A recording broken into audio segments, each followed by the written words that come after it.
The Beverly Hillbillies.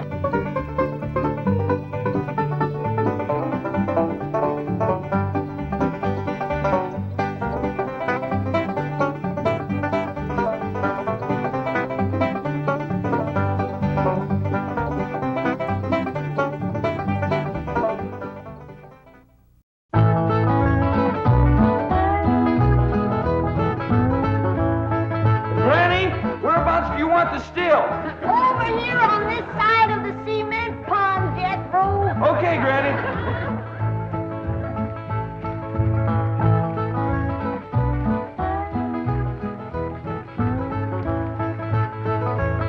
Come on.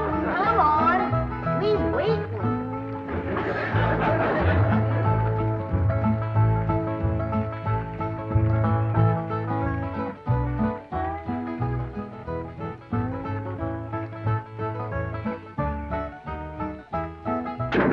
Turn it a mite that way, Jethro.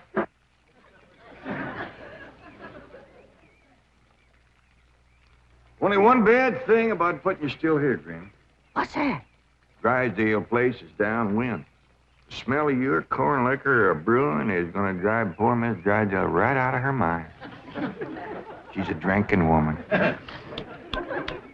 How do you know, Uncle Jay? Well, he kind of let it slip out. Remember when we was unloading this from the truck? Yeah? He says to me, what's that? I said, that's a still for making corn liquor. He turned kind of white and trembly, and he says, oh, please don't ever let my wife see that. I reckon she just can't leave the stuff alone. Some folks like that. Terrible. Come to think of it, that's how come she's in Boston. What kind of drinker? Yeah. Miss Hathaway says she goes all over every place looking to get cured. Damn city cure's no good. The minute you go to taking it away from them, they want it all the more. I could cure Mrs. Drysdale of her drinking in 2 days. Oh, Granny. I just telling her she could have all she wanted. When they find out you don't care if they drink, they don't care to drink. That sure would be a blessing. Huh? Over here, Ellie, now. No more talk about drinking. Hey, look, everybody.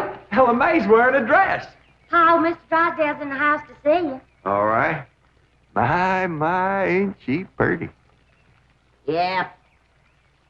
But, Ellie, you're showing too much bare hop. Well, that ain't her fault, Granny. She just got the dress on backwards. Ellie, honey, put it on the other way around. All right. Hold it. Hold on. What in the world kind of a dress is that? Well, Miss Hathaway says a California sundress. Wouldn't let no son of mine wear it. Daughter neither. Granny, you'd best get her into something decent whilst I talk to Mr. Drysdale. Uncle Jay, can I go swimming in the cement pond? Oh, I reckon so, Jethro. But this ain't like the swimming hole back home. You can't go in there without no clothes on. I can't? No, sir. Okay, Uncle Jay.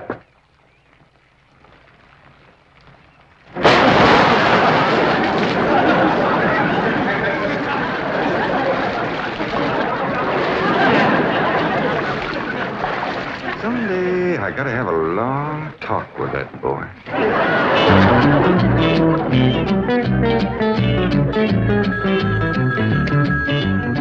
Mr. Drysdale's office, Miss Hathaway speaking. Boston. That must be Mrs. Drysdale. No, don't put her on. She'll only make my life Mrs. Drysdale. How are you? How are things in Boston? Oh, the doctors here are just as silly as the ones in Beverly Hills. They insist there's nothing wrong with me. They've got me so depressed. I just had to call and talk to my darling. Are you taking good care of him? Oh, yes. As a matter of fact, he's stretched out on the sofa right now having his nap. How sweet. Well, the moment he wakens, you take his temperature and give him some of that blue medicine. What? He's waking now? Oh, marvelous. Put him on. Tell him Mumsy wants to hear his sweet voice. Speak to your mumsy. He whined. Oh, he probably has a migraine. Oh, poor Patricia, my lord. even made a hypochondriac out of you. Any message for Mr. Drysdale? Who? Oh, Melvin, my husband. Yes, well, is he there? No, he's up at the Clampett estate. Clampett. They bought the place next to yours just about the time you left for Boston. I don't find them listed in the first families. You tell Milburn not to mingle with them socially until I've had a genealogical check run on them. We don't want riffraff living under our very noses. For pain, one swaller. Don't open near fire. I'll be right in, Mr. Drysdale. Thank you, Willie Mae. Granny, this is quite an array of medicines you have here. Yep, them's all the remedies I made myself. I wish you'd make something to help my wife. She's a terrible hypochondriac. Oh, What's the hypochondriac? Ellie, you run along now. I'll join you directly. Yeah, she goes from doctor to doctor to doctor. Well, I reckon the doctor can't help what's ailing her. Of course they can. It's psychosomatic. But she insists on prescriptions. Oh, I wish you could see our bedroom. Bottles all over the place. I plead with her. I hide the stuff. She always finds it or gets more. You think that's a lot of bottles? You should see my wife after a trip to the pharmacy. Why, she's so loaded she can hardly stagger up the stairs. Sit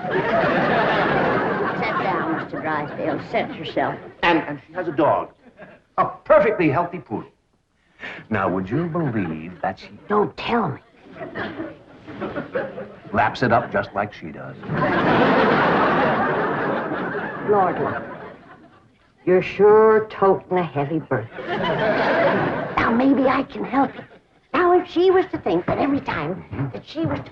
You can just wear that barrel till your clothes get dry.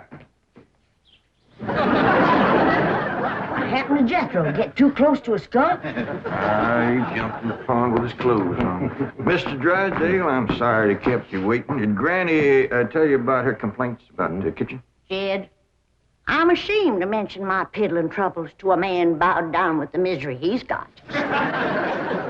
You know his wife.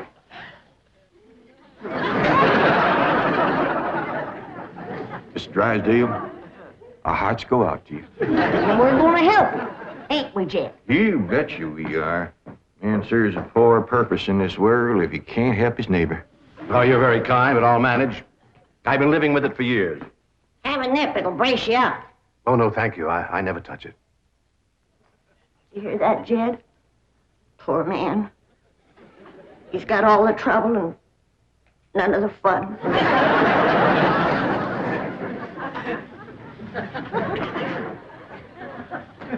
There goes a soft-hearted woman. Yeah. Now, about her complaints. Oh, yeah. Well, for one thing, that electric meat grinder has been giving Granny a heap of trouble. Electric meat grinder? Yeah, listen right here in the dish trough. Oh, it grinds the meat all right, but then you can't find it. It goes down that pipe. Granny lost 2 squirrels and a rabbit in that thing. That's a disposal. You only put things in there that you don't want. Now, Mr. Drysdale, that ain't altogether true. Granny sure wanted them squirrels and that rabbit. And another thing, this here sideways pump don't work at all. We must have carried in a barrel of water to prime that thing, but it don't work. Oh, there's another thing. Every once in a while, this little thingamajig here makes a ringing noise like that. There it goes again. Well, that's the telephone. Someone's calling you. I don't hear him. They're calling you on the telephone. Say hello into it. Hello. You have to lift the receiver first. Now say it. Hello. Mr. Clampett? He said my name. Can he see through this thing? No. Mr. Clampett, may I please speak to Mr. Drysdale? Well, they sure can see, or else how would they know you're standing here? That's my secretary. She knows I'm here. Yes, Miss Hathaway. Mr. Drysdale, I have some messages. Well, I'll be doggone. Granny! Ellie Mae! Come look what we got! The Clampetts have just discovered the telephone.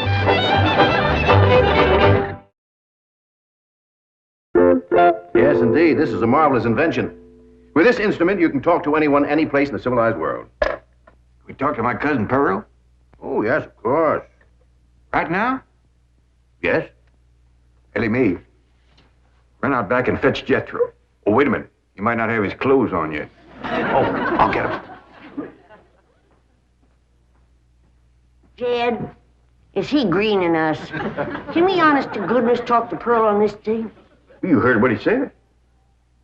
Hello, Pearl, you old rascal. What you doing back there? Oh, there ain't crowd. This here's Ellen. Oh, ladies, first, you gotta pick this thing up. Hello, Pearl, you old rascal. What you doing back there? Oh, there ain't crowd. This here's Ellen. What's she saying? You saying a word, you just humming. She ain't even humming a tune. Shut up, humming, and say something. Jethro will be right in. You ready to call Pearl? You've been a calm, but you just hum. That's dial tone. First, you've got to dial long distance like this. Okay. Howdy, Pearl. Hello, Pearl, you old rascal. What you doing back there? Oh, there ain't crowd. This here's Ellen. This is long distance. We know that, Pearl. Oh, I believe you have the operator. What's Pearl's number? Number? Operator. Just a moment, please. Hey, folks, Mr. Drysdale told me what y'all was up to. You can't talk to Ma on that thing. Well, look who's getting too smart for his britches. Too big for him, too. Mr. Drysdale says we can talk to her. Yeah, you think you know more than Mr. Drysdale? Well, I know Ma ain't got no telephone. Excuse me, call operator. You sure spoil things. And who asked you to butt in? I'll get it. I know what to do when it does that. Hello? Yeah, he's here. Well, for goodness sake. Well, sure. Well, howdy there, Miss Drysdale. This here is... Margaret! Oh, how wonderful. What? Man? Oh, yes, the telephone man. Well, how are you? I'm worried, that's how I am. I'm afraid, Milburn, that you've let the wrong kind of people move in next door to us, and I'm dreadfully upset. Now, dear, you mustn't let yourself get into this condition. Control yourself. No, dear, you mustn't come home yet. No, not until we get them in shape. I mean, get you in shape. You know. Now, we'll wait until you're cute. Milburn, I want to meet the Clampetts as soon as possible. Now, when will that be? What about Christmas? Next year. Milburn, this conversation is making less and less sense. Now, I want the truth about the Clampetts, or I'm flying home immediately. Now, Margaret, please control yourself. I don't want you flying. No, please, dear, please, stay on the ground. Dear, why don't you lie down and take a sedative? And I'll call you from the office. Goodbye. I'm sorry, my wife. We understand. Well, I'll see you later. Keep your chin up. Poor man. Don't it just tear your heart out? He is so ashamed of his wife, he don't even want us to meet her. What he says, she won't be cured till Christmas of next year. You gotta help me, Granny. I still say I could cure Mrs. Drysdale in 2 days. Sure be worth a try if we could get her out here. Kid, misery loves company. And if that poor, miserable woman thought that she had a drinking friend living next door... Granny, you ain't ever down more than a thimbleful in your whole life. I know, kid, but it'd be worth a little white lie to help a neighbor and save a marriage. But how?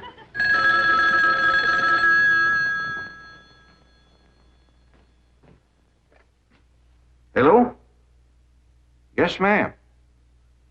Ain't that a stroke of luck, Granny? It's Mrs. Drysdale again. Well, no, ma'am, he ain't here, Mrs. Drysdale, but Granny and me'd like to talk to you. We your next-door neighbors, the Clampetts.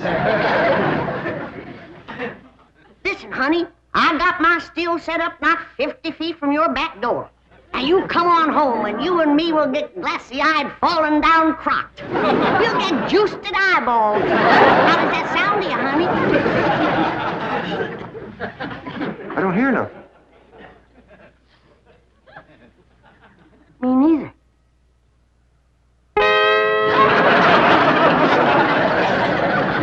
you mean my wife's on her way from Boston? That's the message I got when I tried to put through your call. She's on a jet, right? Never mind the grisly details. Oh, I am ruined. If Margaret gets one look at those hillbillies next door, she'll leave me. Get my psychiatrist over here. Move over, Claude. I need this more than you do. Drysdale, you don't need your psychiatrist. You're looking at the dark side. There is a bright side. Of course. Your wife is an intelligent woman. She'll see that underneath that rough exterior, the Clampetts are basically fine people. Why, she may even help them to get socially acclimated. You're right. I don't need my psychiatrist. You do. Your wife will take... My wife, through whose aristocratic veins flows blood the color of bluing, considers anyone whose ancestors did not arrive on the Mayflower immigrants. She does make rather a fetish at the family tree, but... But nothing. I'm stuck. I'm either going to lose my wife or my largest depositor. That's what makes the whole thing so difficult. You know, I like the Clampetts, but I love my wife. Isn't life weird? She's a snob, she's a hypochondriac, she's not young and beautiful, but I love her.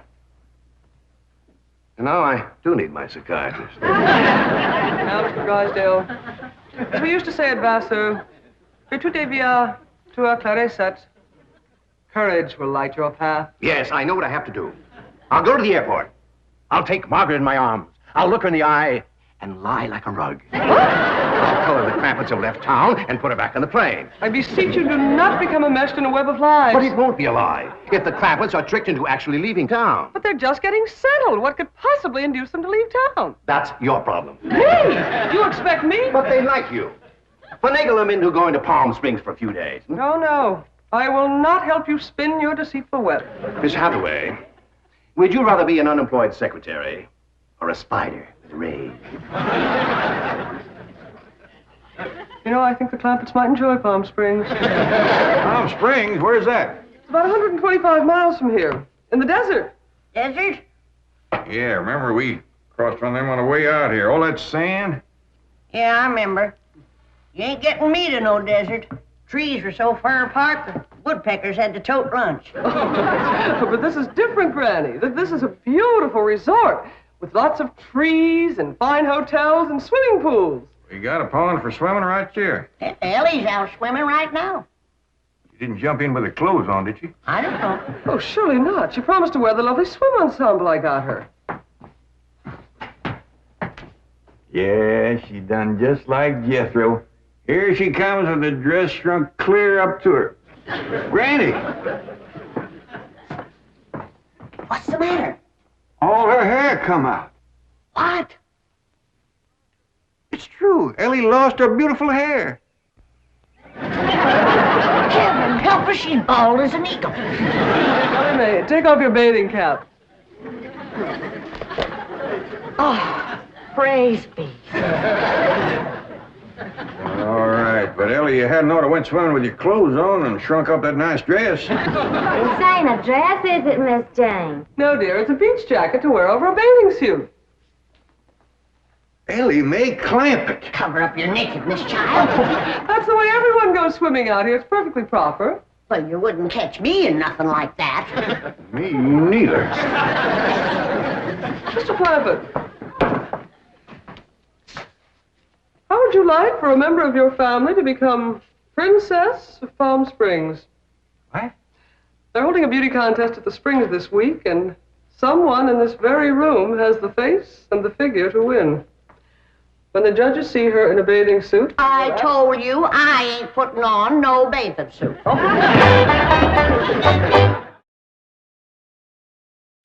Believe me, Mr. Clampett, this beautiful daughter of yours can win that Palm Springs beauty contest without even trying. Can we go, Pa? I'm sorry, Ellie Mae, but I just don't cotton to the notion of a bunch of strangers gawking at your bare limbs. Besides, we already know you're the prettiest. Why shame all them other girls? Run along and get some clothes on. Yes, sir, Pa. Mr. Clampett, I do wish you would reconsider about going to Palm Springs, even if Ellie Uncle doesn't... Jay, Duke, and... Howdy, Miss Hathaway. Jane to you, Jethro. Well, Jane to you, too. Duke and me's all set to go hunting, ain't we, Duke? Jethro, have you ever hunted in the desert? No, ma'am. Oh, it's a fascinating place. You might even see a mirage. If there's one there, old Duke will tree it. He's the best hunting dog there is. Well, I love hunting around Palm Springs. You'll all love Palm Springs. They have wonderful hotels. Have you ever stayed in a beautiful hotel suite? No, I ain't, darling. Granny, let's you and me go and leave these two lovebirds alone. No, wait, please, let me take you all to Palm Springs. Well, I'll tell you what. Why don't you take Jethro and Ellie Mae, and me and Granny will stay here. But then Mrs. Drysdale would see. I mean... Is Drysdale coming home? Is that why you was trying to get us out of town, so we wouldn't meet her? Yes, that is the reason. I'm so ashamed I could die. Well, now, don't go to crying about it. The way I look at it, ain't nobody got a right to be ashamed of nobody else. Good Lord made us all, and if we's good enough for him, we sure ought to be good enough for each other. I hold back on them tears. You was among friends. Why, I remember a long time ago hearing a fella say it. He said it just about right. He said, there is so much good in the worst of us and so much bad in the best of us that it don't hardly... Boo! Well, go ahead and bawl. It'll make you feel better. I'll tell you what. If this means so much to you, we'll all pick up and go to them Palm Springs with you. Oh, bless you. Mr. Drysdale will be so happy. I'll go help Ellie Mae pack. I'm telling you, that Miss Drysdale must be a mess. She's gonna need our help, Jed. This is a poor time for us to be leaving. Yeah, we gotta help her once we get back. Right now, we gotta respect Mr. Drysdale's feelings. Jethro, you go get the truck ready. Okay, Uncle Jed.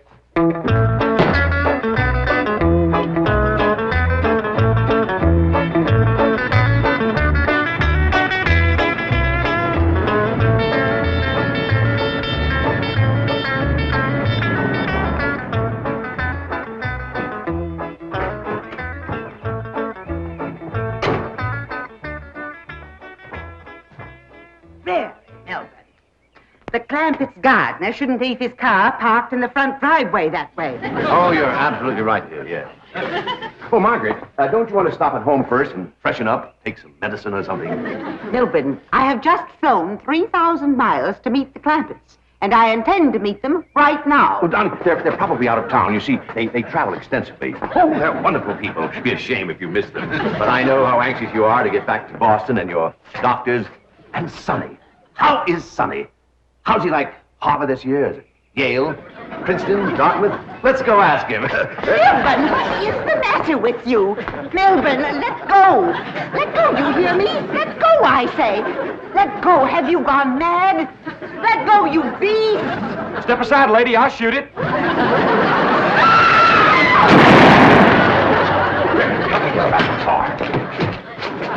What'd you shoot, Jethro? I think it was a fox. Who's that? My wife. And why aren't you in Palm Springs? Let's get her home as quickly as possible. What's going on? Jethro shot a fox. That's Miss Drysdale, stewed to the gills. No wonder they didn't want us to see her. Poor woman. You mean poor husband. Yeah. We can't go up to Palm Springs and leave our neighbor at a time like this. That's right. We gotta pitch in and see that his wife gets cured. Uncle Jed, are we going hunting? Might as well. It'll be a while before she sleeps that one off. Well, I hope there's some possum around. These skinny old California foxes ain't worth shooting at.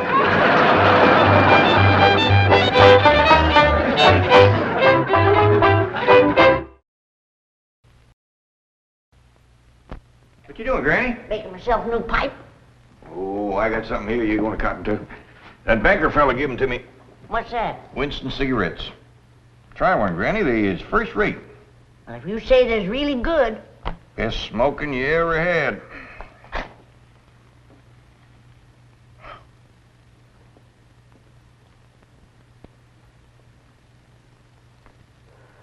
By thunder, Jed, that is good smoking. Now try it this way, Granny.